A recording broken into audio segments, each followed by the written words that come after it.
Por que o heavy metal mineiro ganhou um dia oficial no calendário? A meu ver, o reconhecimento do Dia do Heavy Metal de Minas Gerais, nesse momento, soa menos como valorização cultural e mais como um movimento recorrente do poder público de reconhecer tardiamente aquilo que antes foi tratado com desvio, como um resíduo social, como uma ameaça.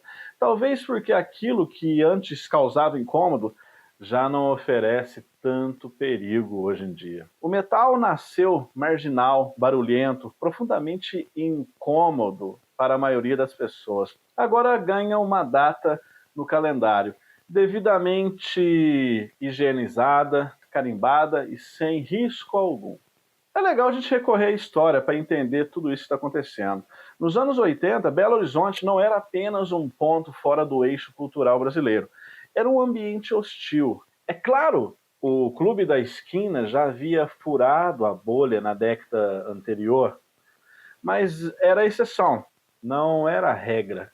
Rio de Janeiro e São Paulo concentravam a mídia, gravadoras e visibilidade, tudo mais. A BH oitentista produzia metal no improviso, na precariedade e em conflito direto com a ordem moral da cidade. É nesse contexto que surge algo decisivo, a Cogumelo Records.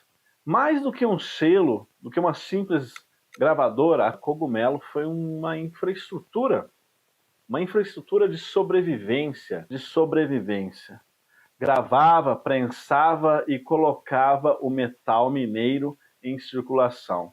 Sem a Cogumelo, o chamado metal extremo brasileiro provavelmente teria permanecido restrito às garagens da cidade e teria se esvaído com o tempo. Discos como Morbid Visions e Esquizofrênia, do Sepultura, por exemplo, ou INRI, do Sarcófago, não foram apenas lançamentos musicais comuns, foram documentos históricos de uma época. Gravações cruas, violentas, agressivas, imperfeitas e, exatamente por isso, muito autênticas. Ao final dos anos 80, algo impensável acontece. Aquele som feito em Belo Horizonte, de forma crua, com a produção completamente caseira, com equipamento precário e zero apoio institucional, começa a circular fora do Brasil, na Europa, nos Estados Unidos, cena underground global. O metal mineiro passa a influenciar diretamente o death metal, o black metal e também outras vertentes aí extremas. Basta olhar as referências citadas por medalhões do black metal nórdico, da Noruega, da Dinamarca, da Finlândia. Belo Horizonte vira referência internacional. Enquanto isso, localmente, a cena continuava sendo tratada com desconfiança. O reconhecimento nunca veio do Estado, veio do escambo entre os fãs, entre as cenas underground, da circulação de fitas cassete, de zines, de cartas, e, sobretudo, de uma ética profundamente antissistêmica. Estamos falando dos anos 80, final da ditadura e por aí vai.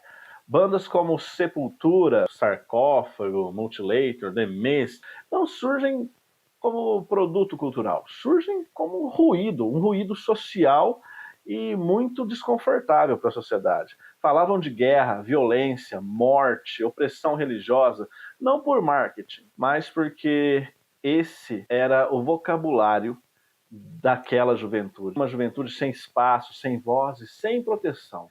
Corta para 2026. A mesma cultura que incomodava agora ganha data oficial.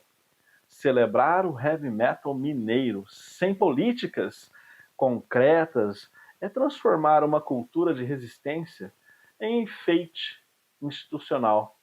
Bonito por fora, vazio na prática. E o mais irônico é que isso acontece justamente no momento em que parte significativa do público e até de músicos do próprio meio, da cena heavy metal, trocou o espírito crítico por discursos reacionários, conspiratórios ou nostalgicamente autoritários, para dizer no mínimo.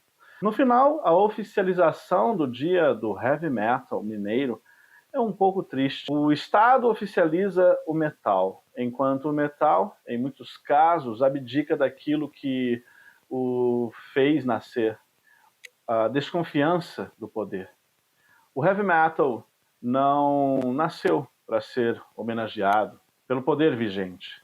Nasceu para rir dele, para afrontá-lo, gritar muito mais alto. E é aí que a ironia se completa, porque o Estado que pouco investe, pouco dialoga e pouco sustenta, agora comemora, até daqui a pouco, Dia do Heavy Metal. Se pelo menos fosse feriado, né?